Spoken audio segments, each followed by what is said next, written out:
कहानी की शुरुआत निक की लाइफ से पुरट जाने से होती है। उसे मास्टर ऑफ वॉर नाम की अपनी पार्टी से अर्गिस निकाल देता है। अर्गिस को वो फादर फिगर मानता था। उसी दिन उसकी गर्लफ्रेंड भी उसे छोड़ देती है और उसे धोखा दे देती है। निक बारिश में एक फाउंटेन के पास बैठा रहता है और वो पूरी तरह भीग चुका होता है और इतना टूट चुका होता है कि उसे आसपास की कोई चीजें दिखती भी नहीं।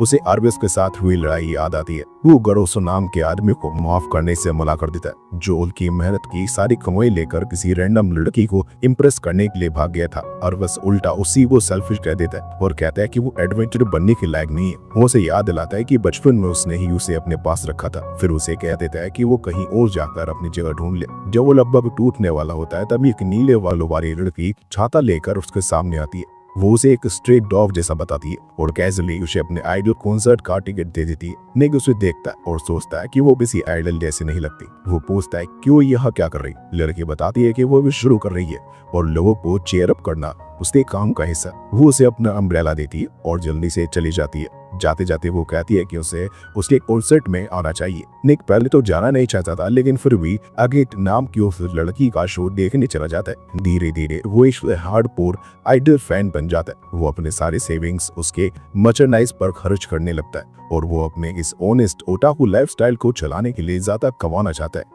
इसलिए वो एडवेंचर्स गिल्ड पहुंचता है और नई टीम बनाने के लिए रोपेस ढूंढने लगता है। वहां उसे एक आदमी दिखता है और वो उससे बात करने की कोशिश करता है, लेकिन जैसे ही वो आगे बढ़ता है वो आदमी अनजान बनने लगता है। निक किसी से भी बात नहीं कर पाता। समय बर्बाद करने के बाद वो एक टाउन में चला जाता है। वो मेन्यू में सबसे सस्ती चीज ऑर्डर करता है, बस पेट भरने के लिए। वो आसपास देखता है और सबको हंसता हुआ देखता है। वो सोचता है कि क्या वो कभी फिर से ऐसे हंस पाएगा। तभी 3 एडवेंचर्स अंदर आते हैं और उसी की टेबल पर बैठ जाते हैं। पहले उसे लगता है कि वो एक पार्टी है, लेकिन जब कोई बात नहीं करता तो उसे समझ में आता है कि वो भी अकेले हैं। ठीक उसी तरह उनमें से एक स्ट्रॉन्ग एलिजेंट दिखने वाली मैजिक यूजर होती है। उसके क्रिस्टल स्टाफ और चमकदार कपड़ों से निक समझ जाता है कि वो किसी नोबल फैमिली से होगी। फिर उसकी नजर एक ड्रंकन क्लर्क पर जाती है, जो ऐसा लगता है जैसे किसी चर्च से निकाल लिया गया हो। तीसरी एक ड्रैगनॉइड लड़की होती है। निक उसे फ्रेंडली स्माइल देने की कोशिश करता है, लेकिन उस पर चेहरे पर कोई चेंज नहीं आता। उसी समय उसके ड्रिंक्स आते हैं। निक अंदर से उदास हो जाता है।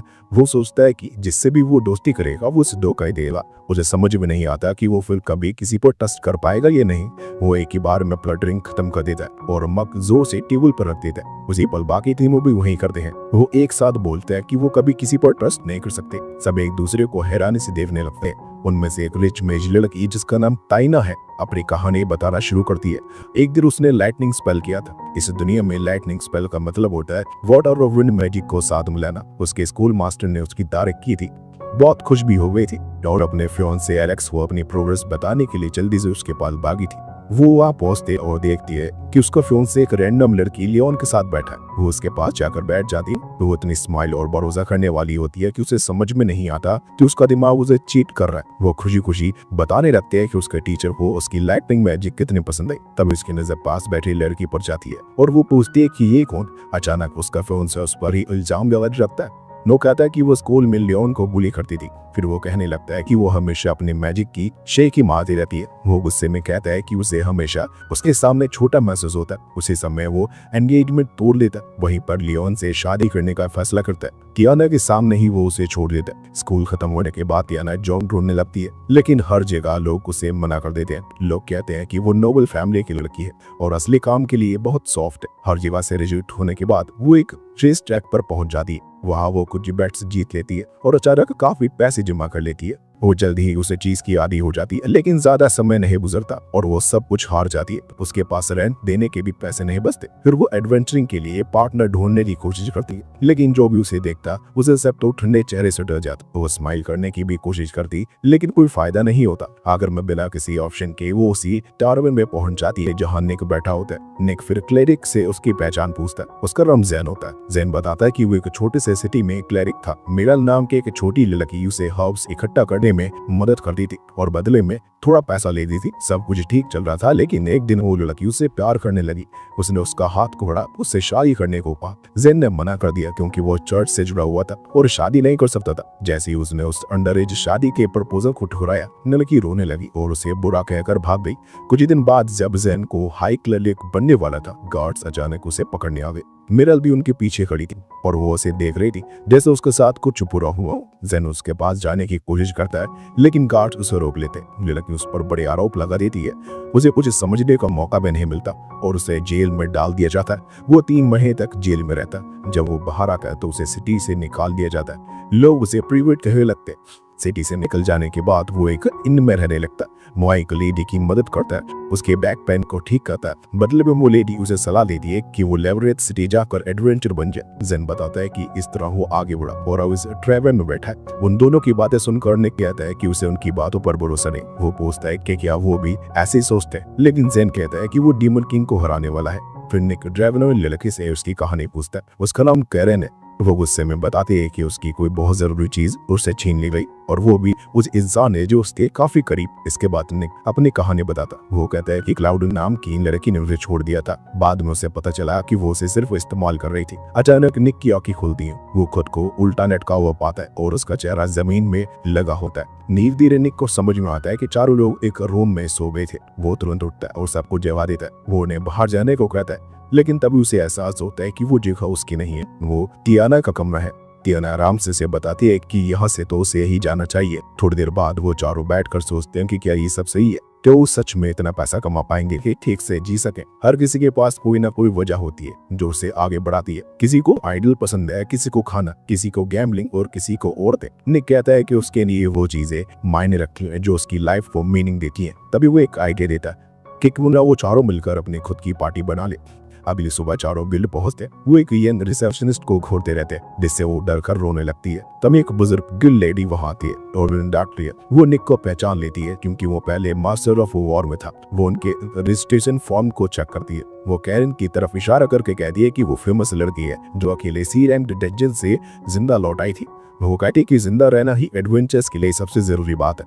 फिर वो उनसे उनकी पार्टी का नाम पूछती है। निक गर्व से कहता है कि उनकी पार्टी का नाम सर्वाइवर होगा। वो मुस्कुराकर बताता है कि चाहे कुछ भी हो जाए वो हर हाल में जिंदा वापस आएंगे। बाकी तीनों भी इस नाम को पसंद करते हैं और अपनी नई पार्टी का नाम जोर से बोलते हैं। रजिस्ट्रेशन के बाद निक 3 रूल्स बढ़ाता है। पहला, कोई भी दूसरे के शॉप में दखल नहीं देगा। दूसरा, पैसे का हिसाब हमेशा साफ रहेगा। तीसरा, चाहे जो हो जाए सबको जिंदा वापस आना है। निक कहता है कि पैसे की जिम्मेदारी किसी एक के पास नहीं होगी बल्कि सब मिलकर संभाले। जब वो तरीका समझ जाता है तो वो मजाक करने लगा कि निक तो सेव भी नहीं खोल पाएगा। तभी जेन उससे पूछता है कि वो पैसों को लेकर इतना सीरियस क्यों है। निक अपने पास्ट का थोड़ा हिस्सा बताता है ताकि वजह साफ हो सके। जेन कहता है कि निक चाहता है कि वो एक दूसरे पर भरोसा भी करे और शक भी रखे। कैरन को ये बात थोड़ी इरिटेटिंग लगती है। फिर विचारों मानते हैं कि वो फिर से किसी पर भरोसा करना चाहते हैं लेकिन अभी के लिए थोड़ा केयरफुल रहना ही बेहतर। इसके बाद स्टेकी एक्वाडक्ट नाम के लेबनेट की तरफ चले जाते हैं। ये उन लेबनेट में से एक है जहाँ वो जी-रैंक पर रहते हुए भी जा सकते हैं। निक आगे चलता है और समझ जाता है कि जब वो 2 डंजन क्लियर कर लेंगे तो उन्हें एफ रैंक मिल जाएगा। वो बताता है कि ये डंजन बिगिनर के लिए प्रैक्टिस की तरह होता है ताकि वो एडवेंचरिंग सीख सके। चलते चलते निक का पैर किसी चिपचिपे चीज पर पड़ जाता है लेकिन वो ट्रैप नहीं होता। फिर वो उनकी पार्टी के पहले शिकार को दिखाता है। वो एक छोटा सा स्लाइम होता है जो घास खा रहा होता है और बिल्कुल हार्मलेस लगता है। सबको प्यारा लगता है लेकिन एक समझ जाते हैं कि अगर ऐसे स्लाइम को खुला छोड़ दिया जाए तो वो बड़ा होकर खतरनाक बन सकता है और खेतों में जाकर गहम को नुकसान पहुंचा सकता है। निक उन्हें दिखाता है कि स्लाइम को कैसे हराया जाता है। वो आसानी से उसका कोर निकाल लेता है और सब हैरान रह जाते हैं। वो बताता है कि इन क्रिस्टल को जरूर इकट्ठा करना चाहिए क्योंकि बाद में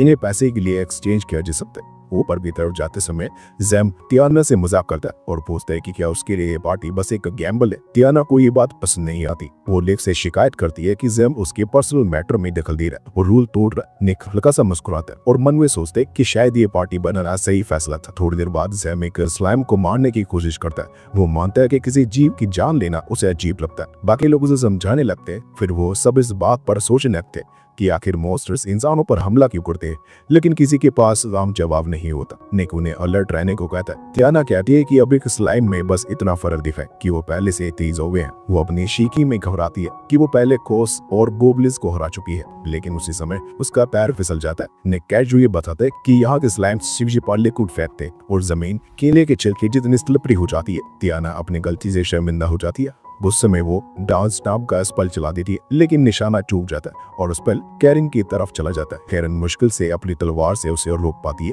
टियाना माफी मांगती है लेकिन कैरन ठंडे अंदाज में कहती है कि उसे सावधान रहना चाहिए। क्योंकि अभी बार गलती में वार उसी पर भी हो सकता है। इसी घटना से उनकी नई बनी बॉन्डिंग में दरार आ जाती है। दोनों लड़कियां एक दूसरे से बचने लगती हैं। कुछ समय बाद डंजन की सबसे ऊपरी मंजिल पर पहुंचते निक फिर से सबको अलर्ट रहने को कहता है। तभी सैम एक बहुत बड़ा स्लाइम देखता है। निक बताता है कि इस डंजन का बॉस है। ये सुनते ही टियाना आगे आ जाती है और कहती है कि वो उसे अकेले हरा देगी, लेकिन उसकी जल्दबाजी से पूरा हाल बिगड़ जाता है। बाद में वो नदी किनारे अब कपड़े धोते नजर आते। निक समझ जाता है कि बड़े स्लाइम पर जब स्ट्रॉन्ग मैजिक इस्तेमाल होता है तो वो चारों तरफ स्लाइम उछाल देता है। फिर वो जेम से कहता है कि उसकी जगह पीछे रहकर सपोर्ट देने की है और उसे दूसरों पर भरोसा करना चाहिए कि वो उसे प्रोटेक्ट करेंगे। निक अपना आर्मर उतारता है और अपनी ताकत और कमजोरियां साफ साफ बता देता है। वो ये भी मानता है कि उसे मैजिक के बारे में कुछ नहीं आता। जब बाकी लोग पूछते हैं कि वो इतना सब क्यों बता रहा है तो वो कहता है कि अगर वो एक दूसरे को अच्छे से समझेंगे तो शायद ट्रस्ट बनना आसान होगा। वो छोटा सा पेप टॉक देता है ताकि सबका हौसला बना रहे। ये सुनकर जेम भी खुलकर अपनी ताकत और कमजोरियां बताता है। टियाना धीरे से कैरन के सामने आकर झुक जाती है और माफी मांगती है। फिर वो अपने बारे में बताती है कि वो किस चीज में अच्छी है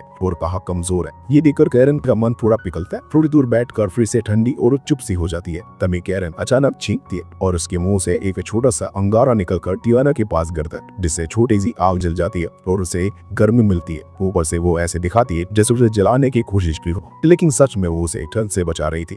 इसी छोटे से पल के बाद दोनों के बीच की दूरी कम होने लगती है। इसके बाद चारों लोग गोब्लिन फॉरेस्ट की तरफ बढ़ते हैं। रास्ते में निक समझ जाता है कि गोब्लिन आमतौर पर कमजोर होते, बस ध्यान रखना पड़ता है कि कोई उनके झुंड से ढुर ना जाए। तभी अचानक एक गोब्लिन झाड़ी से निकलकर जेम पर हमला करता है, लेकिन जेम किसी तरह वार को रोक लेता है। निक तुरंत आगे बढ़कर उस गोब्लिन को खत्म कर देते हैं। आगे बढ़ते हुए उन्हें गोब्लिन का बड़ा झुंड मिलता है। उनमें से ज्यादातर खुद ही संभाल लेता है। उसी समय टियाना अपने डेडिकेशन स्किल इस्तेमाल करती है। उसे महसूस होता है कि एक नैब गोब्लिन के अंदर बहुत ज्यादा मैजिक है जो किसी आप गोब्लिन में नहीं होता। निक समझ जाता है कि वो शायद ऑगर है, जो होम गोब्लिन का इवॉल्व रूप होता है। कुछ पल के लिए सब पीछे हटने के बारे में सोचते हैं, लेकिन फिर तय करते हैं कि अगर वो अभी नहीं लड़े तो ये ऑगर और गोब्लिन आगे चलकर लोगों के लिए खतरा बन सकते हैं। साथ ही इनाम भी अच्छा मिलेगा। वो एक प्लान बनाते हैं जिसमें ज्यादा जिम्मेदारी निक और कैरन पर होती है, क्योंकि इस इवॉल्व ऑगर पर मैजिक ठीक से काम नहीं करता। रास्ते में कैरन और टियाना फिर से ट्रस्ट की बात छोड़ देती हैं, लेकिन इस बार वो तय करती हैं कि एक दूसरे पर फिर से भरोसा करने की कोशिश करेंगे। अचानक कैरन को पास में किसी ताकतवर मॉन्स्टर का एहसास होता है और वो तेजी से उसकी तरफ दौड़ पड़ती हैं। बाकी तीनों उसके पीछे जाते। जेम सबकी ताकत बढ़ाने के लिए मैजिक बफ देता है। वो टियाना अपने स्पेल से रास्ता साफ करती है। लड़ाई शुरू होते ही वो ऑगर, जो बोल भी सकता है, अपने गोब्लिन साथियों को हमला करने का आदेश देता। कैरन के पैर थोड़े कांपते क्योंकि उसे टियाना पर फिर से भरोसा करना है। टियाना भी अंदर से वही महसूस करती है। आखिर दोनों एक दूसरे पर भरोसा करती हैं। टियाना अपने स्पेल चलाती है जो बिना कैरन को नुकसान पहुंचाए उसके पार निकल जाता है और सामने के सारे गोब्लिन साफ कर देते हैं। इसके बाद तुरंत कैरन अपनी आग से जलती तलवार लेकर आगे बढ़ती है और एक जोरदार वार करती है जो आग के ड्रैगन जैसा दिखता है। उसी वार से बड़ा ऑगर जमीन पे गिर जाता। लड़ाई खत्म होने के बाद निक गोब्लिन के सींग इकट्ठा करने लगता ताकि बाद में सबूत के तौर पर पैसे मिल सके। वो बाकी लोगों से भी मदद करने को कहता है। कैरन जब एक सींग अपने बैग में रखती है तो उसे अंदर से एक पेंडेंट मिलता। उसे देखते ही कुछ पुरानी यादें आने लगती है और वो चुपचाप उदास हो जाती है। उधर निक को पास में एक और ऑगर दिखता है जो शायद बीच में इवॉल्व हो रहा होता है। तो वो उसे लड़ता है, लेकिन इस बार उसे थोड़ी मुश्किल होती है। जैसे ही वो सींग निकालता है उसके पकड़ ढीली पड़ जाती है। वो सींग उसके हाथ से छूटकर सीधे कैरन के पेंडेंट पे गिरता है और उसमें दरार आ जाती है। तभी कैरन को एक पुरानी घटना याद आती है। वो खुद को एक पेंडेंट के फर्श पर पड़ी देती है तो उसका शरीर हिल नहीं रहा होता और उसे बहुत दर्द हो रहा होता। तभी एक बहुत बड़ा कीड़ा उसके चेहरे पर चढ़ जाता है और वो घबरा कर जाग जाती है। वो अपना वही पेंडेंट निकाल कर देखती है और समझने की कोशिश करती है कि सिर्फ सपना नहीं था। पुराने समय में जब वो अपनी पिछली पार्टी के साथ थी, वो मार्केट में घूम रही थी। एक चालाक व्यापारी देख लेता और उसे एक पेंडेंट पसंद आया है। वो उसे बेवकूफ बनाने की कोशिश करता है। जब कैरन वहां से जाने लगती है तो वो आग में चिल्लाकर कहता है कि ड्रैगनॉइन जैसे मॉन्स्टर को संभल कर रहना चाहिए, क्योंकि उसने उसके सामान को गंदे हाथों से खराब कर दिया है। वो उसे धमकी देता है अगर पैसे नहीं दिए तो वो नाइट को बुला देगा। कैरन घबरा जाती है। तभी एक सुनहरे बालों वाला आदमी जिसका नाम कैनियोस है वहां आता है। वो कैरन से कहता है कि शॉपिंग करते समय उसे दूर ना जाया करे। वो व्यापारी उसे शिकायत करता है कि कैरन ने उसका सामान खराब कर दिया है। कैलियो सीधा उसके हाथ में पेंडेंट ले लेता है और कैरन से कहता है कि वो उसे फिर से खरोचे। ये देखकर दोनों हैरान हो जाते हैं। वो खुलकर शर्त लगाता है कि अगर कैरन सच में दोषी निकली तो वो दोगुना पैसा देगा। फिर वो कैरन कैरन से पेंडेंट को आलू की तरह छीनने को कहता है। जैसे ही वो ऐसा करती है, पता चलता है कि पेंडेंट के ऊपर नकली परत चढ़ी हुई थी और व्यापारी लोगों को धोखा दे रहा था। उसकी चाल वही सबके सामने खुल जाती है। कैलियोस बिना ज्यादा बातें बनाए अपने जेब से वही असली पेंडेंट निकालता जो कैरन को पसंद आया था। वो पहले अपने पैसा वापस लेता है, फिर वो पेंडेंट उसे दे देता है और बड़ी आराम से वहां से चला जाता है। उस दिन कैरन को लगता है कि उसने सही इंसान को चुना है।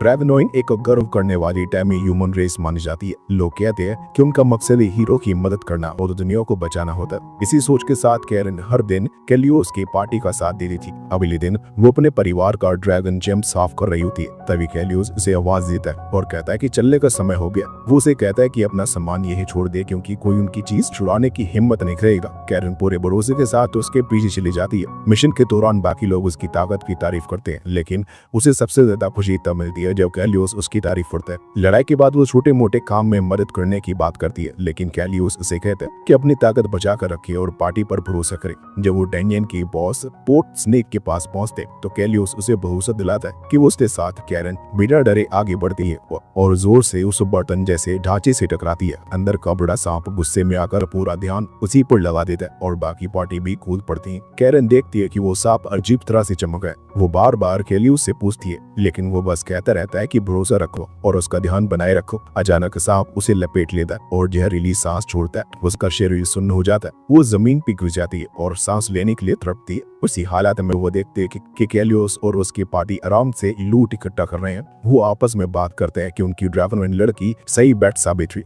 उसके बाद वो बिना पीछे देखे वहां से चली जाते हैं। कैरन की आंखों के सामने अंधेरा छा जाता है। कुछ समय बाद वो किसी तरह सहारे से वापस लौटती है। उसके अंदर गुस्सा भरा होता है। वो अपने पिता का दिया हुआ ट्रेनिंग जेम वापस पाना चाहती है, जो उसकी सबसे कीमती चीज थी और सालों में उसका साथ मजबूत हुआ था। बहुत कोशिश के बाद वो एक इन के बाहर गिर जाती है। वहाँ का मालिक उसे बताता है कि कैलियोस और उसकी पार्टी ने सबको कहा कि वो मर गई और फिर वो गायब हो गए। जब वो अपने सामान के बारे में पूछती है तो उसे बताया जाता है कि कैलियोस ने कहा था कि वो सब चीजें उसके परिवार तक पहुंचा देगा। उसे याद आता है जब वही आदमी उसे भरोसा करने को कह रहा था। वो उसके दिए गिफ्ट को फेंकने की सोचती है, लेकिन दर्द और धोखे का एहसास इतना ज्यादा होता है कि उसके पैर जवाब दे देते हैं। इसके बाद वो काफी समय तक अकेले भटकती रहती है। एक दिन जब वो भूखी होती है तब वो देखती है कि एक एडवेंचरर टेरवन का दरवाजा जोर से खोलकर अंदर जाता है। उन लोग उसे ट्रिस कहते हैं, जो फेमस सोल ईटर है। वो चुपचाप उसे खाना खाते हुए देखती है। वो जिस खुशी से खाना खा रहा होता है वो देखकर उसके मन में कुछ बदलता है। वो भी वही खाना ऑर्डर करती है। बाद में उसे पता चलता है कि वही आदमी दिन में अकेले मॉन्स्टर हंट करता है और रात में अच्छे खाने का शौकीन। कैरन रोज उसे दूर से फॉलो करने लगती है। फिर समझ जाता है, लेकिन वो सीधे कुछ नहीं कहता, बस इशारों में उसे बताता है कि क्या खरीदना सही रहेगा। एक दिन टेरवन में एक शराबी उसकी तलवार छूने की कोशिश करता है तो कैरन उसे बचा लेती है। वो उसे साधारण सा धन्यवाद देता है, लेकिन कैरन दिल से शुक्रिया महसूस करती है क्योंकि उसी ने उसे फिर से अच्छा खाना खाने का मजा सिखाया और उसके अंदर से खालीपन को थोड़ा बाहर कर दिया। लेकिन अच्छा खाना पैसे मांगता और उसके पास पैसे नहीं थे। आखिरकार इसी हालात में वो गिल्ड पहुंचती है, जहाँ उसकी मुलाकात निक और बाकी लोगों से होती है। वर्तमान में निक हर जगह कैरन जैसे पेंडेंट ढूंढने की कोशिश करता है। उसे लगती सबसे डराने वाली बात यह है कि कैरन उस पर गुस्सा भी नहीं हुई। तभी पीछे से अगेट की आवाज आती है। वो उसे देखकर खुश होती है और कहती है कि वो पहले जैसा बिल्कुल भी बिगड़ नहीं लग रहा। बाद में निक अगेट के साथ एक फव्वारे के पास बैठकर बात करता है। अगेट सीधा कह देती है कि सिर्फ नया पेंडेंट देकर माफी की उम्मीद करना थोड़ा सेल्फिश है। फिर वो ये भी जोड़ती है कि कोई बात नहीं, क्योंकि उसकी अपनी सेल्फिश सोच थी, इसी वजह से वो निक से मिली। वो निक से कहती है कि शायद उसे खुद ही कैरन के लिए एक गिफ्ट बन जाना चाहिए। ये सुनकर निक के दिमाग में थोड़ा अजीब सा ख्याल आ जाता है। कुछ समय बाद वो कैरन को मार्केट में देखता है। वो गरम गरम स्वीट बॉल्स खा रही होती है और काफी खुशी लग रही होती है। वो निक को भी टेस्ट करने के लिए कहती है। फिर वो उसे बहुत ज्यादा स्पाइसी डम्पलिंग खिला देती है, जिनके ऊपर हिलते हुए कीड़े जैसे टॉपिंग लगे हुए थे। निक जैसे तैसे खाता है और उसकी हालत खराब हो जाती है, लेकिन उसे अच्छा लगता कि कैरन फिर से मुस्कुरा रही है। उसके बाद निक उससे पूछता है कि क्या वो पेंडेंट सच में उसके लिए इतना खास था। कैरन कहती है कि वो ज्यादा चिंता ना करे। वो बताती है कि अब जब वो चीज चली गई है तो उसे अजीब तरह से हल्का और ज्यादा खुश महसूस हो रहा है। बाद में गिल्ड में जब वो चारों बैठे होते हैं तब एक कैट गल आती है और उन्हें पीछे बुलाती है। वो एक बूढ़ी औरत उन्हें एक क्वेस्ट देती है। काम होता है लेविथिनो बॉन्ड्स में जाकर एक लेजेंडरी आर्टिफैक्ट ढूंढना है। बूढ़ी औरत बताती है कि उन्हें किजुना ब्लेड नाम की तलवार ढूंढनी है जो अंदर कहीं छुपी हुई है। वो ये भी कहती है कि हर कोशिश पर उन्हें पैसे मिलेंगे, चाहे वो फेल हो ही क्यों न जाए। इतने आसान लगने वाले काम के लिए हजारों देने की बात सुनकर निक को शक होता है। वो जोर से देकर कहता है कि जो भी जानकारी है साफ साफ लेयत में दी जाए ताकि बाद में कोई चाल न चले। बात तय होने के बाद वो डेंजन में उतर जाते हैं, तलवार ढूंढने लगते हैं। फिर भी निक के दिमाग में बार बार कैरन के पेंडेंट घूमता रहता है। जैम को लेबनिथ का डिजाइन देखकर हैरानी होती है। वो कहता है कि ये जगह काफी एडवांस लगती है। निक सबसे कहता है कि बातों में समय खराब ना करे और हिडन रास्तों पर ध्यान दे। इसी बीच कहीं से एक रहस्यमय आवाज उन्हें देख रही होती है, जैसे किसी कैमरा से उनकी हर हरकत पर नजर रखी जा रही हो। सीढ़ियों से नीचे उतरते हुए वो उस जगह तक पहुंच जाते हैं जहाँ उनका मैप खत्म हो जाता है। वहाँ रास्ता बंद दिखता है, लेकिन निक नोटिस करता है कि वहाँ लगी लाइट हरी नहीं बल्कि लाल होनी चाहिए। वो तुरंत आगे बढ़ता है। वो कहता है कि उसे हर चीज पूरी तरह चेक करना पसंद है। शायद उसे हिडन कैमरे में छुपे पैसों की स्मेल भी आ रही होती है। अचानक एक दरवाजा खुलता है और वो अंदर जाते हैं। वहाँ एक बड़ा अंधेरा कमरा होता है जिसमें कई टैंक जैसे ढांचे लगे होते हैं। टियाना पूछती है क्या उन्हें सच में पूरी जगह तलाशनी होगी। निक सीधे उस जगह की ओर बढ़ता है जहाँ एक पेडिस्टल पर रोशनी चमक रही होती है। टियाना अपनी मैजिक साइट से चेक करती है कि कोई ट्रैप तो नहीं। जगह साफ नजर आती है। जैसे वो पास पहुंचते अचानक सारी लाइटें जल उठती है और एक आवाज गूंजती है। आवाज उन्हें बधाई देती है और उनकी बहादुरी की तारीफ करती है। तलवार से आती बूढ़े आदमी जैसी आवाज लगातार कुछ कहती रहती है। निक उस पर ज्यादा ध्यान नहीं देता और सामने रखी टूटी हुई तलवार को ध्यान से देखता है। टियाना को लगता है कि क्या कोई मैजिक सोर्ड हो सकती है, लेकिन निक उसे बेकार कवाड़ जैसा कह देता है। ये सुनकर तलवार नाराज हो जाती है। निक उससे कहता है कि सीधे बताए कि स्वॉर्ड ऑफ वॉन्ड्स कहाँ है। सब चौंक जाते हैं जब तलवार कहती है कि वही किजुना ब्लेड है जिसे वो ढूंढ रहे हैं। निक दिखावे के लिए कहता है कि वो उसकी उम्र का सम्मान करता है, इसलिए उसे नहीं फेंकेगा। तलवार सोचने लगती है कि कोई उसे इस्तेमाल क्यों नहीं कर रहा। जब उसे पता चलता है कि वो शॉर्ट स्वॉर्ड यूज नहीं करते तो वो घबरा जाती है। निक कैजुअली कह देता है कि वो उसे बेचकर अच्छे खासे पैसे कमा लेंगे। तलवार रोने लगती है। वो कहती है कि उसे फिर से छोड़ दिया जाएगा जैसे पहले गिल्ड वालों ने किया था। वो बताते कि गिल्ड ने उसे प्रोटोटाइप किजुनो के रूप में बनाया था, फिर उसे लेब्रिथिन में सील कर दिया गया ताकि कोई उसे ना ले जाए। वो तब से किसी वर्ती इंसान का इंतजार कर रही है। निक कहता है कि वो उसकी बात समझता है, लेकिन वो पैसों को भी समझता है। किजुना उसे गुहार लगाती है कि वो उसकी ताकत का सही इस्तेमाल करे। तभी पास की एक मशीन अजीब आवाज करने लगती है। अचानक जोरदार धमाका सुनाई देता है। किजुना आराम से बताती है कि गार्डियंस अब उनकी तरफ आ रहे। अचानक ऐसे एक बहुत ही बड़ा गुप्त मॉन्स्टर अंदर घुस आता है और सबको जान बचाकर भागने पर मजबूर कर देता है। टियाना बिना टाइम दवाए अपने आइस मैजिक से तेज आइस लेस उसके डरावने चेहरे पर दाग देती है, जबकि कैरन सीधा उस पर टूट पड़ती है। लेकिन किजुना तुरंत समझ जाता है कि कुछ गड़बड़। निक वार्निंग देने ही वाला होता है कि तभी मॉन्स्टर आइस लेस को रिफ्लेक्ट करके सीधा कैरन की तरफ लौटा देता है। वार इतना तेज होता है कि कैरन जमीन पे गिर पड़ती है। निक तुरंत आगे बढ़कर मॉन्स्टर का ध्यान अपनी तरफ खींच लेता है और बाकी सब कुछ लाकर कहता है कि वो लोग भाग जाए। वो उसे रोक कर रखेगा, लेकिन जल्दी जो समझ में आ जाता है कि उसके सारे अटैक्स बेकार जा रहे हैं। किजुना बताता है कि गार्डियंस नैनो मशीन से बना है, इसलिए नॉर्मल अटैक उस पर असर नहीं कर रहे। वो निक से अपनी पावर इस्तेमाल करने की गुहार लगाता है क्योंकि यही उनका आखिरी मौका है। मजबूरी में निक किजुना को एक्टिवेट करता है। उसकी ग्रोइंग लाइट प्लेट पहले से बड़ी और तेज हो जाती है, जबकि दूसरी तरफ बाकी लोग एग्जिट की तरफ बढ़ने की कोशिश कर रहे होते हैं, लेकिन डोर किसी भी तरह टूट नहीं रहा। निक एक पल के लिए सबकी तरफ देखता है। तभी किजुना उससे कहता है कि वो अपने मन में कैरन की इमेज लाए और यूनियन चैंट करे। निक वैसा ही करता है, लेकिन अचानक ब्लेड की लाइट गायब हो जाती है। गुस्से में वो किजुना पर झूठा कहता है और खुद ही मॉन्स्टर पर हमला करने की कोशिश करता है, लेकिन गार्डियंस उसे जोरदार वार से उछालकर जमीन में बने एक गहरे होल में फेंक देता है, जैसे कि गोल्फ बॉल को हिट करता है। ऊपर टियाना समझ जाती है कि डायरेक्ट अटैक काम नहीं कर रहे, तो वो आइस मैजिक से मॉन्स्टर को फ्रीज करने की कोशिश करती है ताकि कैरन को निक को बचाने का मौका मिल सके। कैरन बिना सोचे उस होल में कूद जाती है, लेकिन मॉन्स्टर जल्दी आइस शेल तोड़ देता है और टियाना और जेम को उसे रोकने के लिए और स्पेल्स खर्च करने पड़ते हैं। नीचे मलबे के बीच निक को एहसास होता है कि उसके रिब्स क्रैक हो चुकी हैं।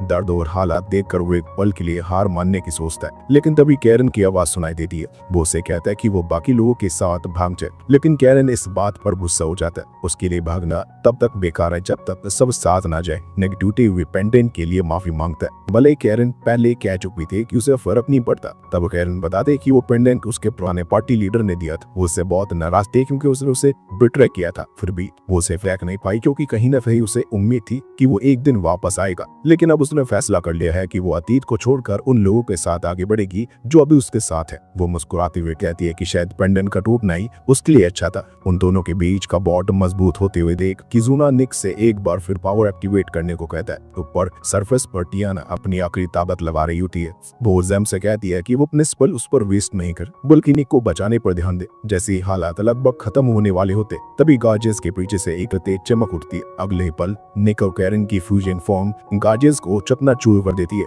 किजुना समझ जाता है कि गार्जियंस का कोर उसके पूरी बॉडी में शिफ्ट होता है, इसलिए उसे सही जगह हिट करना लगभग नामुमकिन है। तभी निक अपनी सारी मैजिक एक जगह इकट्ठा करता है और एक जबरदस्त शॉर्ट स्ट्राइक से मोस्टर के पूरी बॉडी को लाइट से भर देता है। इस बार वार सीधा कोर पे लगता है और गार्जियंस पूरी तरह डिस्ट्रॉय हो जाते हैं, लेकिन उसी के साथ निक और कैरन की फ्यूजन भी टूट जाती है और दोनों थक कर गिर पड़ते हैं।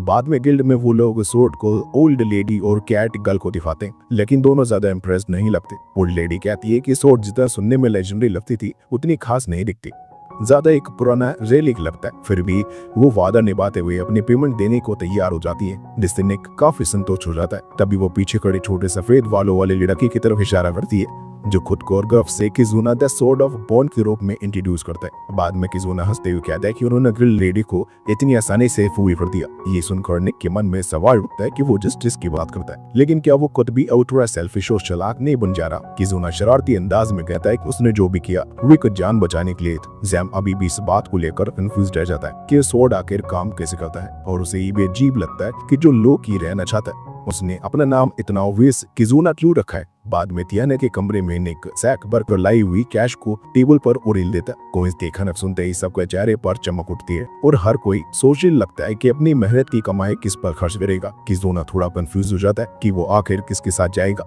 निक को ये सर्वाइवर्स फर्स्ट रूल याद दिलाता है, एक दूसरे के फन टाइम में इंटरफेस नहीं करना। वो मजाक में कहता है कि अगर किजुना आइडियल कॉन्सेप्ट में सोर्ड फॉर्म में चुपचाप रह सकता है तो उसे साथ ले जाएगा, लेकिन किजुना के चेहरे पर बोर्डम साफ दिखता है। तब तियाना ऑफर करती है कि वो उसे फॉरबिडन गाउंट्स में होने वाली लिस्ट दिखाने ले जाएगी, लेकिन शर्त यह है कि वो उसे स्पेंडिंग हैबिट्स पर कमेंट नहीं करेगा। अब लेकिन किजुना नेचर की खूबसूरती और शांति से देखता, उसके एटीट्यूड में अचानक एक पोएटिक वाइब आ जाती है। पास बैठे सर्वाइवर्स भी उसके इस मूड को नोटिस करते हैं। तभी तियाना कैजुअली अपना इग्निटर निकालती है। किजुना की नजर उस पर टिक जाती थी और वो एक्साइटेड से उसकी तारीफ भी करता है। तियाना हल्की मुस्कान के साथ अपने अतीत में खो जाती है। उस वक्त वो याद करते हुए जो उसने अपने प्रोफेसर के साथ बिताया था। उधर निक वो पुराने रिलिक्स निकाल कर उन्हें टेम्पररी सेफ की तरफ यूज करता है और ब्रोंज कॉइंस की छोटी सी पिल सामने रख देता है। वो सबको साफ बता देता है कि ही उनकी बची को छिपूंगी है, इसलिए अब क्वेस्ट लेना जरूरी है। सीन धीरे धीरे तियाना के पास्ट में शिफ्ट हो जाता है। जब वो मैजिक स्कूल से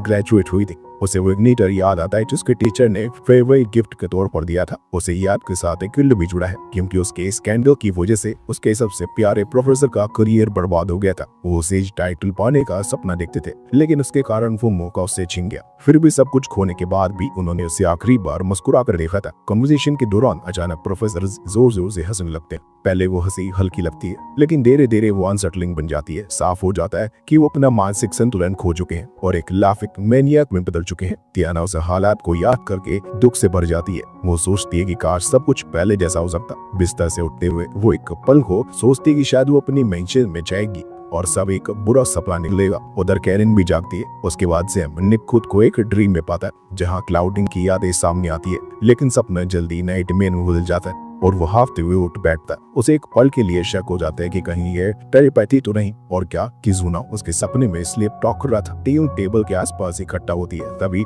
किजुना अचानक बोल पड़ता है कि उसका कोई पास्ट नहीं है जहां वो लौट सके। वो कहता है कि सर्वाइवर्स के साथ बिताया गया समय उसकी जिंदगी का सबसे अच्छा हिस्सा है। उसकी बात में पहली बार एक सच्ची झलक दी थी। कुछ समय बाद वो लोग एक आइस डंजन की ओर निकलते हैं जहाँ स्ट्रो क्रिस्टल दीवारों पर चमक रहे होते। अंदर उन्हें एक राजत्सु ऑगर दिखाई देता है। सब टेलीपैथी के जरिए क्वाइटली कम्युनिकेट कर रहे होते हैं, लेकिन किजुना एक्साइटमेंट में सीधा मॉन्स्टर पर चार्ज कर देता है। शो ऑफ करने की कोशिश में सरप्राइजिंगली वो स्वॉर्ड के साथ काफी अच्छा परफॉर्म करता है और परेले नाम का एक नया मुंह दिखाता है जिसे वो खुद की डुप्लीकेट कॉपी बना सकता है। कड़ी लड़ाई के बाद और को गिरा दिया जाता है। निक उसके पास जाकर महसूस करता है कि वो अचानक बेहद ड्रेन हो गया। किजुना मानता है कि उसी की वजह से है, क्योंकि उसने अपनी स्किल एक्टिवेट करने के लिए उनकी स्टेमिना और मैजिक यूज की। वो बताता है कि वो 5 तक कॉपी बना सकता है और ये सारी एबिलिटीज उस स्वॉर्ड्समैन की कॉपी टेक्निक से जिसने कभी उसे यूज किया था। टियाना उसे सीधा सीधा चीटिंग कहती है, लेकिन निक को प्रैक्टिकली होकर कहता है कि उसे बस ये खुशी है कि किजुना अपने साइड में है। किजुना फिर से यूनियन टेक्निक यूज करने की बात छोड़ता है, लेकिन निक साफ मना कर देता है। उसके मुताबिक ऐसी पावर जो बैटल के बाद उन्हें कोलैप्स कर दे, उसे बार बार इस्तेमाल करना बहुत रिस्की है। उधर कैरन के दिमाग में हमेशा की तरह सिर्फ खाना घूम रहा होता है। जैसे ही वो लोग एक बड़े फूड कार्ट में पहुंचते हैं, वहाँ अलग अलग स्टॉल को ऐसे देखते ही मानो किसी ट्रेजर हंट पर निकली हो। निक का ध्यान मगर कहीं और अटक जाता है। वो पिछली रात के अपने अजीब सपने को याद कर रहा होता है और सोच में डूबा होता है। टेबल पर बैठते ही कैरन अचानक खाने से जुड़ी बेहुदा से सलाह देने लगती है। कौन सी चटनी किसके साथ किस तेल में तला हुआ बेहतर और कैसा मीठा पहले खाना चाहिए ताकि दिमाग खुल जाए। निक मजाक उड़ाते हुए कह देता है कि असल में तो वही है जो उनकी सीधी कमाई खा जाती है। उस पर कैरन तुरंत सर्वाइवल फर्स्ट रूल उसके सामने रख देती है, एक दूसरे के मजे में दखल नहीं। निक चुप हो जाता है। इसी बीच निक की नजर पास की मेज पर पड़ जाती है और उसका चेहरा सख्त हो जाता है। वहाँ क्लाउडिन बैठी है, अपनी मीठी आवाज और बनावटी आंसुओं से एक नए लड़के को फंसा रही है। वो कह रही है कि उसकी माँ की तबीयत बहुत खराब है और उसे तुरंत घर लौटना पड़ेगा। वो सिंपैथी का ऐसा जाल बुन रही है कि लड़का पूरी तरह पिघल जाता है। निक बिना हड़बड़ाहट के उनके पास पहुंचता है और तानों के जरिए उसकी कहानी की परतें खोलने लगता है। लड़का हैरान होकर पूछता है कि निक कौन है। क्लाउडिन के चेहरे पर ड्रिलर्ट साफ दिखती है। तभी निक शांत भाव से वो गिफ्ट लड़के के हाथ में वापस रख देता है और कहता है कि आज उसका जन्मदिन भी नहीं है। पूरा नाटक भी खुल जाता है। लड़का कांपती आवाज में पूछता है कि क्या जो उसने कुछ सुना है वो सब कुछ झूठ था। बाद में निक अपनी पार्टी को नए की लेवरेज के बारे में स्ट्रेटेजी समझा रहा होता है कि अचानक क्लाउडिन पीछे से आकर उसके सिर पर डूस उड़ेल देती है। वो बदले की भावना से भरी हुई है। निक मगर शांत रहता है और बस पूछता है कि उसकी माँ कैसी है। उसके साथ वही बड़ा कैटमैन लियोन भी आ जाता है जो निक को धमकाने की कोशिश करता है। निक मुस्कुराकर उसे आयरन की टीस कह देता है, जिससे क्लाउडिन गुस्से में सुधार करती है कि नाम आयरन टाइगर से। बात बढ़ती है और लियोन बाहर चढ़कर लड़ाई करने को कहता है। एक सुनसान जगह पहुंचते ही निक लड़ाई की मुद्रा में खड़ा हो जाता है, लेकिन अचानक लियोन माफी मांग देता है। वो निक को धन्यवाद करता है कि उसने क्लाउडिन के झूठ का पर्दाफाश किया। वो साफ कह देता है कि उसने सबका काफी इस्तेमाल कर लिया है और अब वो खुद उससे पीछे छुड़ाना चाहता है। वो ये भी ताना मारता है कि निक भी क्या अपने नए साथियों को ठग रहा है। निक का चेहरा एक पल के लिए गुस्से से बच जाता है, फिर वो जोर से हंस पड़ता है। लियोन को लगता है कि शायद वो दोनों एक ही जैसे हैं, लेकिन अगले टाइम निक उसकी चुड्डी पर जोरदार घूसा मारता है। लड़ाई शुरू होते ही लगभग खत्म हो जाती है, क्योंकि निक साफ तौर पर ताकत और तकनीक में बेहतर है। वो लियोन को दबोच कर कहता है कि पैसा जरूरी है, लेकिन दोस्तों को धोखा देकर कमाया गया पैसा बेकार होता है। उसी समय एक तीसरा आदमी पीछे से आकर हवा का तेज वार करता है और निक को चौंका देता है। इससे पहले कि वो अपनी डींगे हाँक सके, कैरन ऊपर से कूदकर उसे सटीक वार से गिरा देती है। तभी गिल्ड के अधिकारी विलिमा पहुंच जाती है। लियोन अचानक इनविटेशन रखता है कि मामला मैथ बेस्ड पेयर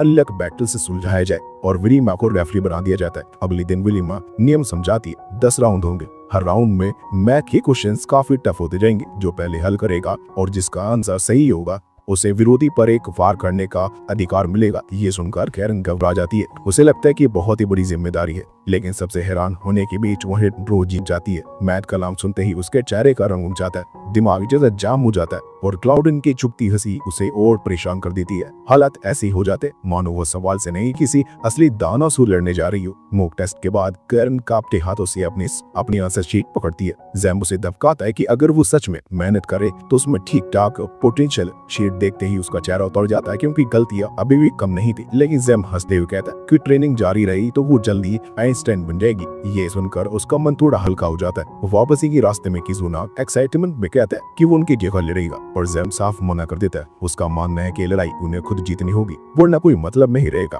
अगले ही हफ्ते वो लोग स्ट्रेटजी पर काम करते हैं। कैरन रोज मैथ प्रैक्टिस करती है, टियाना ऑब्जर्वेशन और टाइमिंग पर ध्यान देती है और जैम अपनी लेडीज नेटवर्क से जानकारी इकट्ठा करता है। कंपटीशन से एक रात पहले निक सबको चेतावनी देता है कि क्लाउडिन की टीम कोई न कोई चाल जरूर चलेगी। वो बताता है कि वो पहले भी इस तरह ट्रिक्स इस्तेमाल कर चुके हैं। जैम जोड़ता है कि टाइगर पार्टी टिकने से ज्यादा चालाक है और उनके पास इंफॉर्मेशन शेयर करने का कोई गुप्त तरीका है जिसे पकड़ा खड़ा नहीं जा सकता। टियाना अंदाजा लगाती है कि शायद वो थॉट जेम्स का इस्तेमाल कर रहे हैं, जो किजुना की टेलीपैथी का सस्ता वर्जन है। निक कैरन से कहता है कि उसे बस सवाल हल करते रहना है और टियाना के सिग्नल का इंतजार करना है। उधर क्लाउडन की सच्चाई सामने आती है और उसके अपने माता पिता ने कभी उसे बेचने की कोशिश की थी, जिससे वो किसी तरह बची। उसी दिन से उसने अपने खूबसूरती और मासूम चेहरे का इस्तेमाल कर लोगों को बेवकूफ बनाकर पैसे कमाना शुरू किया। उसे अपनी चालाक जिंदगी पर गर्व था, जब तक निक ने उसका खेल बिगाड़ नहीं दिया। उसका नाम याद आते ही उसका गुस्सा भड़क उठता है और वो कसम खाती है कि उसे सबक सिखा कर रहेगी।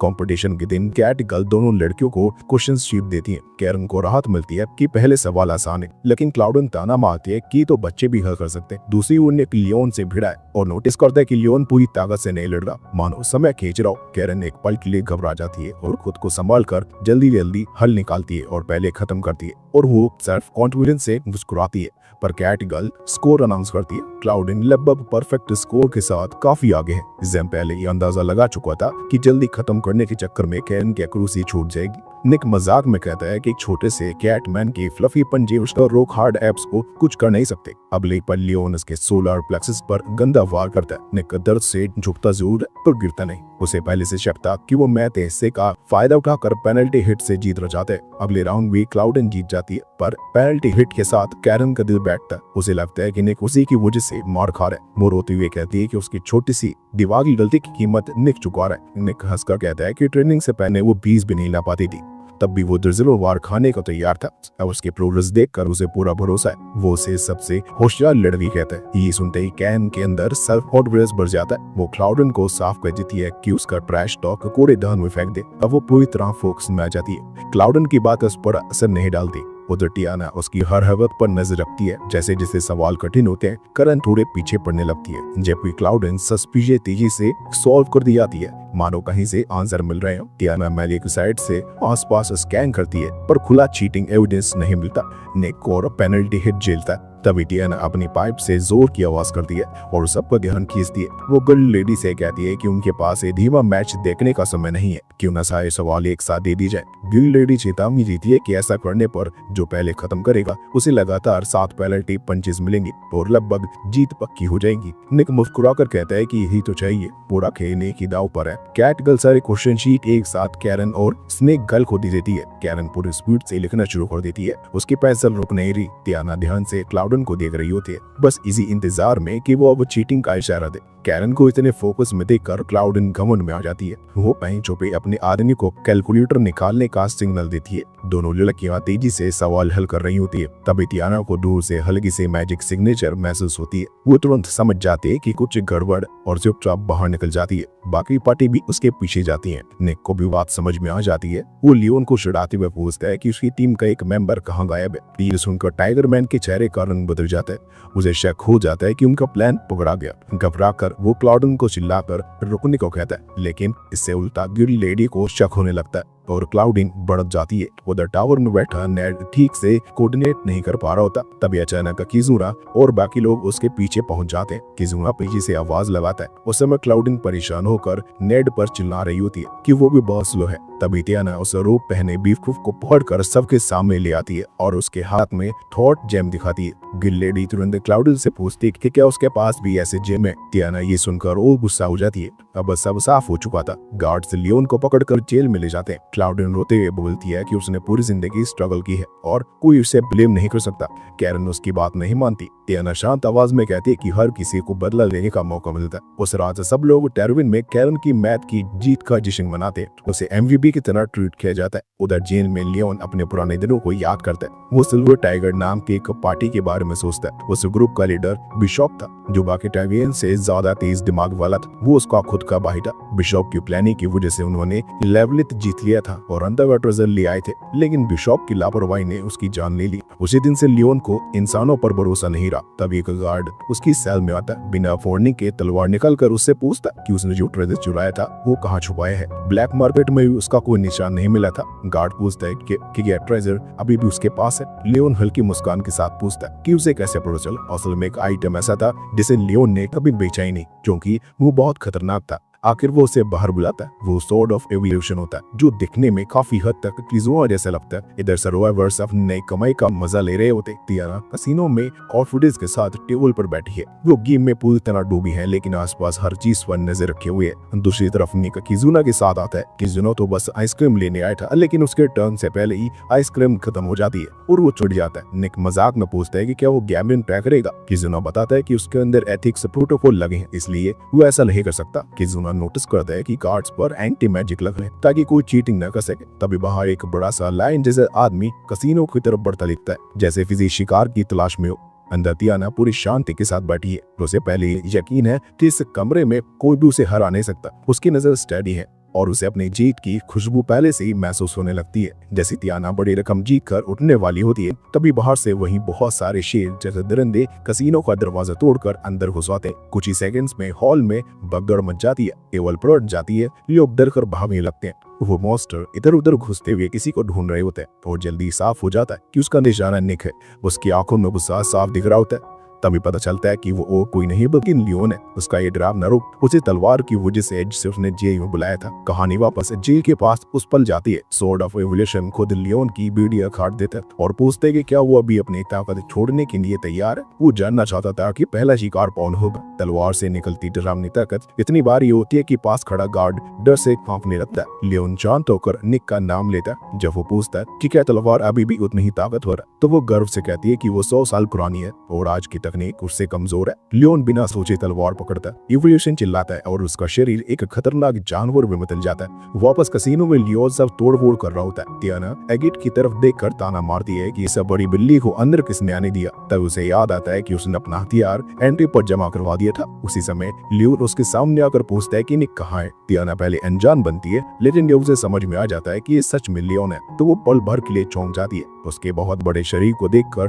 वो निक का ठिकाना बताने से मना कर देती है। लियोन गुस्से में कहता है कि उसकी सोने की ताकत इतनी बढ़ चुकी है कि वो झूठ तक पकड़ सकता है। वो उसे ही खत्म करने की धमकी देता है। तियाना डरते ने वो उसे बातों में उलझ जाती है और अचानक लाइटनिंग फ्लैश से उस पर हमला कर देती है। तेजी रोशनी और बिजली की मार से लियोन जल जाता है। तियाना भागने की कोशिश करती है लेकिन लियोन तुरंत फिर खड़ा हो जाता है और एक पूरी कसिनो टेबल उठाकर उसके सामने फेंक देता है। तियाना हैरान हो जाती है कि उसका घाव इतनी जल्दी कैसे बढ़ गया। जल्दी सोचते हुए वो एगिट की मैनेजर से कहती है कि एगिट को बाहर ले जाया जाए क्योंकि वह उसकी कमाई का सहारा है जो उसे लेकर निकलता है। तियाना लियोन की तरफ मुड़कर कहती है कि असली ताकत अपने दोस्तों पर भरोसा करने और उनकी परवाह करने में होती है। लियोन हवा सूंघता है। उसे कोई झूठ महसूस नहीं होता। ये बात उसे अंदर से हिला देती है। वो हंसता है और कहता है कि सब कमजोरी है लेकिन उसके मन में ये सवाल उठता है कि क्या सच में भरोसा जैसी कोई चीज होती है। तियाना कहती है कि उसे पकड़कर निक को बाहर नहीं बुलाया जा सकता। जवाब में लियोन उस पर हमला करता है लेकिन तभी निक बीच में आ जाता है और वार रोक लेता है। वो साफ कह देता है कि उसके रहते तियाना को कुछ नहीं होगा। तभी सॉर्ड ऑफ एवोल्यूशन बोलती है। उसे महसूस होता है कि पास में उसकी तरह की एक और तलवार है जो कुछ ही पल में उसे समझ में आ जाता है कि वो उसकी पुरानी दुश्मन सॉर्ड ऑफ बॉन्डी यानी कि ज़ूरा है। ये याद आते ही डार्क सॉर्ड अपनी पूरी ताकत लियोन में डाल देती है। लियोन का शरीर और भी बड़ा और ज्यादा डरावना हो जाता है। अभी सिर्फ एक लड़ाई नहीं रह रही थी, ये दो पुरानी तलवारों की टक्कर बनने वाली थी और बीच में खड़े थे सर्वाइवर्स। सॉर्ड ऑफ बोन्स तुरंत समझ जाते हैं कि मामला बहुत खतरनाक हो चुका है। अंधेरी तलवार अब सिर्फ लियोन के शरीर पर नहीं बल्कि उसके दिमाग पर भी कब्जा करने लगी है। जैसे टकराव शुरू होता है तियाना निक को यूनियन इस्तेमाल करने का इशारा करती है। वो बिना देर के उसी वक्त उसके साथ जुड़ जाता है। दोनों मिलते ही एक शानदार और तेज रोशनी से बड़ा रूप सामने आता है जो लगभग एक लंबी बालों वाली लड़की जैसा दिखता है। उसका ये फॉर्म एक तुरंत ठंड से भरा एक जबरदस्त वार करता है जिसे आइस एज कहा जाता है और उसके बाद एक और हमला करता है। लेकिन लियोन उन हमलों से ऐसे सह लेता है जैसा कुछ हुआ ही ना हो। उसी दौरान उसके गुस्से में हल्की दरार पड़ती है। वो खुद से सवाल करने लगता है कि वो ये सब कर क्यों रहा है। उसे एहसास होता है कि उसका कोई साफ मकसद नहीं था। वो तो बस निक को थोड़ा परेशान करना चाहता था लेकिन बेकाबू तलवार ने उसे हद से आगे धकेल दिया और अब बेगुनाह लोगों को घायल कर रहे हैं। तलवार को महसूस होता है कि लियोन का गुस्सा कम हो रहा है। उसे फिर से पागलपन में धकेलने की कोशिश करती है और दूसरों को दर्द देने में मजा लेने के लिए उकसाती है। इस बार लियोन उसके बेकाबू में नहीं आता। फिर भी सॉर्ड ऑफ एवोल्यूशन ठंडे अंदाज में साफ कर देती है कि अब लौटने में देर हो चुकी है। लियोन तलवार के कब्जे से निकलने की कोशिश करता है। तलवार उस पुराने बुरे पलों को उसके सामने लाकर उसे कमजोर करने की कोशिश करती है। वो मदद के लिए चिल्लाता है। तभी एक होली लाइट चमकती है। उसे रोशनी में निक और तियाना का फॉर्म सामने आता है और वो एक खास जादू कार्ड का इस्तेमाल करके तलवार का असर तोड़ देते हैं। उनकी मदद से लियोन बच जाता है और कुछ ही पल बाद खुद को फिर से जेल की कोठरी में पाता है, जहाँ वो अपने किए सोचने लगता है। कुछ समय बाद निक उससे मिलने आता है, ये और हल्की मुस्कान के साथ उसे देखता है, जिसे मजाक में पूछ रहा हो कि क्या वो चिड़ियाघर में बाघ देखने आया। निक उसे भरोसा दिलाता है कि कैसीनो में कोई और नहीं मरा, हल्की जगह पूरी तरह बर्बाद हो चुकी है। ये सुनकर लियोन के चेहरे पर राहत साफ दिखाई देती है। थोड़ी जरूरी बातचीत के बाद निक वहां से चला जाता है। अगले दिन निक दौड़ने निकलता। दौड़ते वक्त उसे अपने दिमाग में एगिट की आवाज सुनाई देती है, जो उसे आगे बढ़ने के लिए उकसा रही थी। वो सोचती है कि शायद वो जरूरत से ज्यादा उसके बारे में सोचने लगा है। जब एगिट उसे बताती है कि अगले स्तर पर पहुंचने के लिए उसे उसका सामान खरीदना पड़ेगा, तो वो उसकी लालच भरी सोच पर थोड़ी निराश हो जाता है। दोनों पार्क में आराम करते हैं। एगिट उससे पूछती है कि क्या उसे अब जिंदगी का कोई मकसद मिल गया है। वो मानते हैं कि अगर निक भी उसने कुछ फ्रेंड्स की तरह बेकार जिंदगी जीने लगे हैं तो उसे बुरा लगेगा। ये सुनकर निक कुछ पल के लिए चुप रह जाता। वो उसे थैंक यू कहता है और कहता है कि अगर वो उस दिन उसकी जिंदगी में नहीं आती तो शायद वो छोटा मोटा अपराधी बन जाता। वो मानता है कि उसी दिन से वो उसकी असली इंस्पिरेशन बन गई थी। एगिट ये सुनकर कैरी सोच में डूब जाती है। निक समझ जाता है कि शायद यही वजह थी कि वो कुछ समय के लिए मंच से दूर चली गई थी। दूसरी ओर डॉनी के पब में एगिट की पुरानी जिंदगी की झलक मिलती है। आइडल बनने से पहले उसका असली नाम बेले अगीजन था। वो पहले सिर्फ उस शौक से गाती थी, लेकिन एक दिन एक क्रिएटर ने उसे अपनी कंपनी में शामिल कर लिया। डॉनी ने पहले उस आदमी को भगाने की कोशिश की, पर जब उसे पैसे का अंदाजा हुआ तो वो खुद उस इन्विटेशन एक्सेप्ट कर लिया। एक रात एगिट ने मंच पर एक चमकती हुई गायिका को देखा जो हीरो की तरह चमक रही थी। उसी पल उसके दिमाग में भी सिंगर बनने और लोगों से प्यार पाने की चाह जागी। कुछ समय में वो स्टार के नाम पर बने एक आइडल समूह का हिस्सा बन गई। शुरुआत में सब अच्छा चल रहा था, लेकिन डॉनी धीरे धीरे बदलने लगा। वो असली और लालची हो गया। उसे सिर्फ एगिट की कमाई दिखने लगी और उसने अपने जुए की लत को मानने से बेइनकार कर दिया। कुछ दिनों बाद एगिट अकेली बैठी सोच रही होती है कि डॉनी कितना बदल चुका है। कभी वो एक शानदार बार खोलने का सपना देखा करता था जिस पर उसे गर्व था। उसी दौरान वो देखती है कि क्लाउडिन ने सबके सामने निक का मजाक उड़ा दिया है। निक बुरी तरह टूट जाता है और बारिश में जाकर चुपचाप बैठ जाता है। उसे देखकर एगिट के मन में उसके लिए तरस आ जाता है और वो उससे बात करने का फैसला करती है। कुछ दिन बाद एगिट फिर से कैसीनो में होती है, जहाँ डॉनी अपनी जीती हुई रकम जुए में उड़ा लेती है। वहीं उसकी नजर एक ऐसे शख्स पर पड़ती है ये दिखने में फरिश्ता जैसा है, लेकिन जुए में किसी दानव से कम नहीं। वो मेज पर बैठ हर खिलाड़ी को आसानी से हरा देता है। थोड़ी देर बाद वही फरिश्ते जैसा इंसान एक जादुई रूप में बदलकर सबके सामने एक मॉन्स्टर को खत्म कर देता है। ये सीन देखकर एगिट पूरी तरह हैरान ले जाती है। बाद में उसका प्रोड्यूसर डॉनी से एक कागज पर साइन करवा देता है ताकि उसके सारे कर्जे खत्म हो जाए, लेकिन शर्त ये होती है कि उसे एगिट को पूरी तरह भूलना होगा और कभी उसे संपर्क नहीं करना होगा। ये सब होने पर एगिट अंदर से बहुत दुखी हो जाता है। वो उसे पसंद करती थी, लेकिन उसे लगने लगा था कि डॉनी अब उसे देख नहीं रहा है, अब सिर्फ पैसे में उलझ गया है। एगिट थक चुकी थी। उसे सुधारने की कोशिश करते करते डॉनी हंसता और सोचता है कि एक दिन वो बहुत पैसा कमाएगा और सबको दिखा देगा। फिर वो वहां से चला जाता है और उसकी जिंदगी से हमेशा के लिए दूर हो जाता है। इसके बाद निक एगिट के कमबैक कॉन्सर्ट में जाता है। एगिट स्टेज पर हमेशा की तरह मुस्कुराती हुई आती है और अपने फैंस को बताती है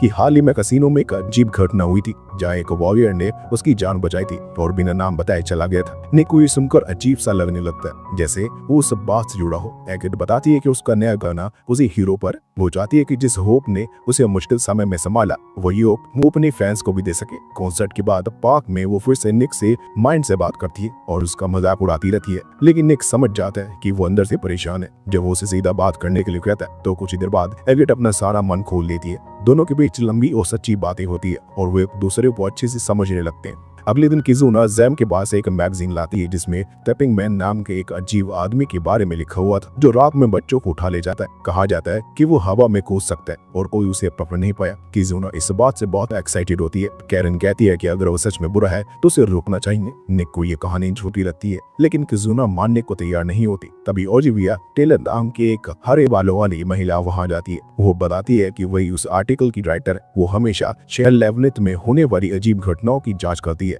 और सच्चाई पता लगाती है।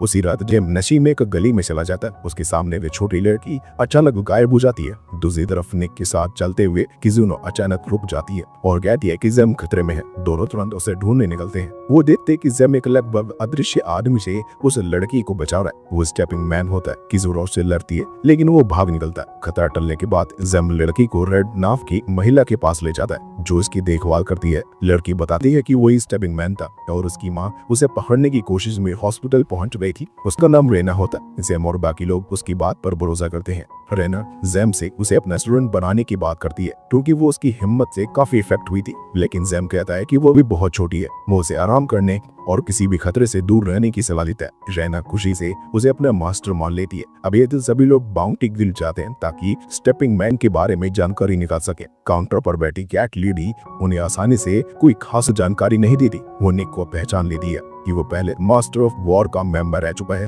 फिर वो उन्हें एक आसान बाउंटी देती है। उनका टारगेट हेल हार्डी नाम का आदमी होता है और इनाम में कुछ लाख डाइस मिलने वाले होते हैं।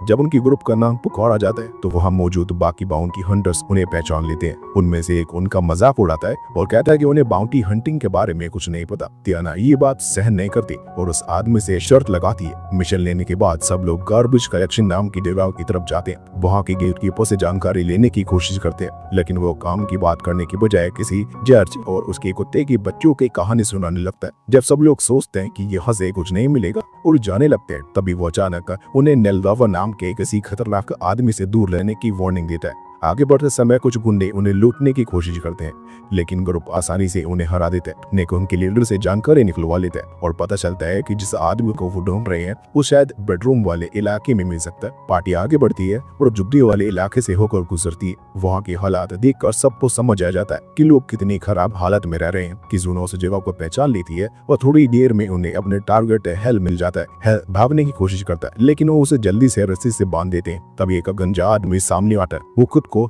लड़का हो बताता है और कहता है कि हेल उसका मरीज है। वो गुस्से में पूछता है कि वो उसके मरीज को क्यों ले जा रहे हैं। निक शांति से पूरी बात समझाता है। थोड़ी बहस के बाद नलगावा मजबूरी में उन्हें जाने देता है और कहता है कि हेल जैसे गुनहगार को उसके कामों की सजा मिलनी चाहिए। पता चलता है कि नीलगांव भी जेम की तरह पहले प्रीस्ट रह चुका है और खतरनाक बीमारियों का इलाज कर सकता है, लेकिन किसी वजह से अब वो झुग्गी में रहता है। किसी ने उसे स्टेपिंग मैन के बारे में पूछती है पर कोई काम की जानकारी नहीं मिलती। सर्वाइवर से दिल लौटते हैं और बाउंटी लेते हैं। तियाना अपनी जीत का दिखावा करती है, पैसे लेती है और गिल्ड में सबको फ्री ड्रिंक्स दिलवाकर सबका दिल जीत लेती है। अगले दिन वो रिसेप्शनिस्ट से स्टेपिंग मैन के बारे में पूछते हैं। वो ज्यादा नहीं जानती, लेकिन बताती है कि एक शर्ट वाली औरत बच्चों से बात करते देखी गई थी। वो इशारा ओलिविया की तरफ करती है जो रेना के साथ बैठी होती है। ग्रुप को शक होता है। वो जांच करने का फैसला करते हैं। निक अपने साथियों को बाहर के रास्ते बंद करने का कहता है। जैसे वो ओलिविया से पूछताछ करने वाला होता है, वो अचानक ऊंची छलांग लगाकर छत में छेद कर देती है और वहां से भाग जाती है। बाद में बोतल में बैठकर बात कर रहे होते हैं कि तभी एक नई मेहमान आती है। जेम उसे पहचान लेता है। वो अड्डा होती है।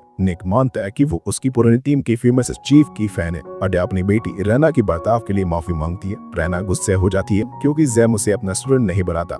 जेम बताता है कि एक छोटी लड़की के झूठ की वजह से वो आधी जिंदगी जेल में रहा, इसलिए अब वो छोटी लड़कियों के पास जाते ही घबरा जाता है। रेना पूछती है कि फिर उसने उसे क्यों बचाया। जेम कहता है कि कोई भी बड़ा आदमी खतरे में बच्चे को बचाएगा। और ग्रुप को समझाती है कि स्टेपिंग मैन उनसे कहीं ज्यादा ताकतवर है और ये मिशन छोड़ देना चाहिए। निक मना कर देता है और कहता है कि वो बच्चों की गायब होने पर चुप नहीं बैठ सकता। और साफ करती है कि वो दुख पीछे हटा रही है ताकि रेना अकेली न रह जाए। तब निक उसे ट्रेनिंग देने की गुजारिश करता है। अड्डा मान जाती है और उन्हें एक खास सूप देती है जो उनकी मैजिक ताकत को बाहर निकालने में मदद करता है। वो निक को लाइट बॉडी नाम के स्पेल सिखाती है और उसे रस्सी कूदने को कहती है। निक लगातार कूदता है, लेकिन 9वीं बार में उसका घुटना जमीन से टकरा जाता है। स्टेपिंग मैन एक और लड़की को पकड़ लेता है, लेकिन किजुना और केरन उसे बचा लेते हैं। जेम को अजीब लगता है कि वो हर बार एक ही समय पर हमला करता है। निक पूछता है कि क्या वो ओलिविया है। उस आदमी का चेहरा एक पल के लिए बदल सा जाता है और वो छत पर भाग जाता है। किजुना कहती है कि इतने पहले काम इंसान नहीं कर सकता, जरूर उसके पास कोई मैजिक आइटम है। निक एक पुरानी जानकार से मिलता है और खाने के बदले जानकारी लेता है। लियोन उसे इल्यूजन किंग्स जेवल नाम के आर्टिफैक्ट के बारे में बताता है जो यूजर को छिपा देता है। उसका असर तभी टूटता है जब सही नाम लेकर उसे पुकारा जाए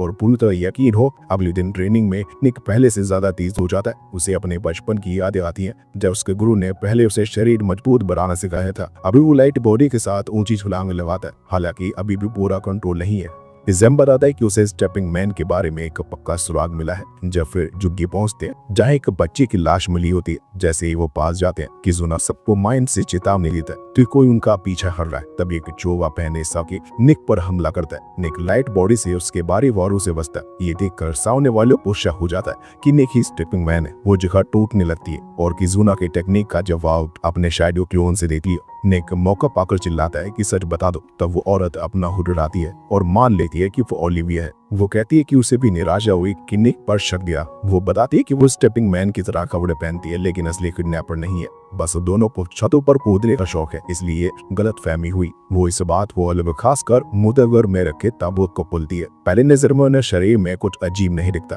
तब ओलिविया कहती है कि ध्यान से देखो। जब वो फिर से देखते हैं तो लड़की का चेहरा जरूरत से ज्यादा साफ और ठीक लगता है। उन्हें समझ आ जाता है कि कोई जादू उनकी इंद्रियों को देख रहा है। किजुना कहती है कि शरीर को अच्छे से जांचो। तभी उन्हें इलिवियन किंग के जेवल का एक टुकड़ा मिलता है। ओलिविया उसे तोड़ देती है और तुरंत लड़की का असली चेहरा सामने आ जाता है। वो वापस होटल जाते हैं और पहचान करते हैं कि वो भागी हुए एक लोहार की बेटी थी। जैम कहता है कि लाश कचरे के पास मिली थी, तो हो सकता है गुनहगार अब भी पास हो। वो वादा करता है कि वो लड़की को उसके माता पिता तक पहुंचाएगा और इंसाफ दिलाएगा। फिर वो धीरे से बताता है कि उसे अंदाजा है कि असली स्टेपिंग मैन कौन है। अभी रात निक फिर छत पर स्टेपिंग मैन को पकड़ लेता है। वो उसका मजाक उड़ाता है कि उसका हमला फिर से बेकार गया। सामने वाला उसके मार्शल आर्ट्स की तारीफ कर देता है। निक गंभीर होकर पूछता है कि जब उसकी चालें पकड़ ली गईं तो वो बार बार वही तरीका क्यों अपनाता है। जवाब में स्टेपिंग मैन अपनी जंजीरें फेंक देता है। निक पास आकर लड़ाई शुरू करता है और कहता है कि उसे समझ आ गया है कि बच्चों को क्यों उठाया जा रहा है, खासकर कचरे वाले इलाकों के पास से। स्टेपिंग मैन यकीन नहीं करता। निक उसका वार रोक देता है और पीछे हट जाता है। वो कहता है कि जुग्गी में इतना पढ़ा लिखा डॉक्टर रिसर्च कर रहा है, ये बात साफ शक वाली है। वो सीधे नलगावा का नाम ले लेता है। बादल हटते हैं और चांदनी उसके चेहरे पर पड़ती है। नलगावा का बेस खत्म हो जाता है और वो मान लेता है कि निक ने सच पकड़ लिया। निक बताता है कि जब उन्हें पता चला कि बच्चों को येलो डीमन सिकनेस थी तभी साफ हो गया था ये बीमारी ऐसे ही जुग्गी से शहर तक नहीं फैल सकती। जरूर कोई गंदा खेल खेला जा रहा है। उसका डॉक्टर दोस्त उसे पहले ही इशारा कर देता है। जैम ने भी समझ लिया था कि बच्चों को रिसर्च के लिए उठाया जा रहा है, इलाज खोलने की कोशिश में।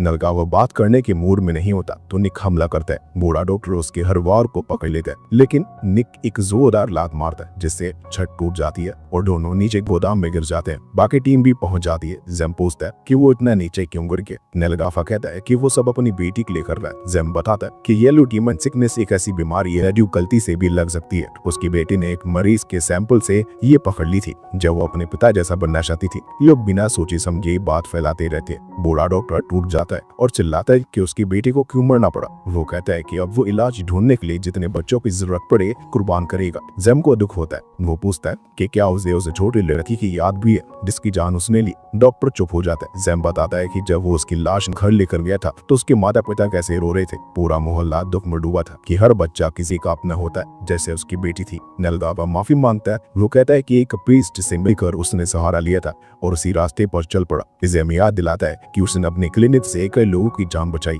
और लोग उसे असली डॉक्टर मानते थे। डॉक्टर हंसता है फिर खून खांसता और कहता है कि उसे रोकने से सब ठीक नहीं होगा। जैम कहता है कि वो जो भी आएगा एक एक कदम संभालेगा। तभी इजुना को अचानक खतरे का एहसास होता है। वो सबको चेतावनी देता है लेकिन उसी पल एक तेज रोशनी की किरण आती है और बूढ़े डॉक्टर के सीने को चीर देती है। वो एक सफेद मुखौटा पहने नाइट खड़ा होता और डॉक्टर को हमेशा की नींद लेने को कहता है। वो कहता है कि वो उसे बचाने आया था लेकिन बीच में ऑर्डर बदल दे। फिर वो घमंड से बताता है कि उसने उनका कीमती इल्यूजन किंग का पत्थर तोड़ दिया जो बहुत मेहनत है। नलगावा शांत रहता है और कहता है कि जिस पल उसने पकड़े जाने का फैसला किया था उसी पल उसकी किस्मत तय हो गई थी। जब जैम उसके पास जाने की कोशिश करता है तो व्हाइट मास्क उसे टेलीपैथी से दूर फेंक देता है। वो कहता है कि दुश्मनों पर तरस खाने का कोई मतलब नहीं और पहले खुद को बचाना सीखो। कैरन और तियाना मदद के दौड़ती हैं लेकिन व्हाइट मास्क इतनी तेजी से हिलता है कि उनकी आंखें उनका पीछा नहीं कर पाती। वो दोनों को ऐसे दूर फेंक देता है जैसे वो बहुत ही हल्की हो। जैम डॉक्टर को हील करने की कोशिश करता है लेकिन व्हाइट मास्क कहता है कि जैम हमेशा वही गलती करता है। वो अपने साथियों को पहले नहीं रखता।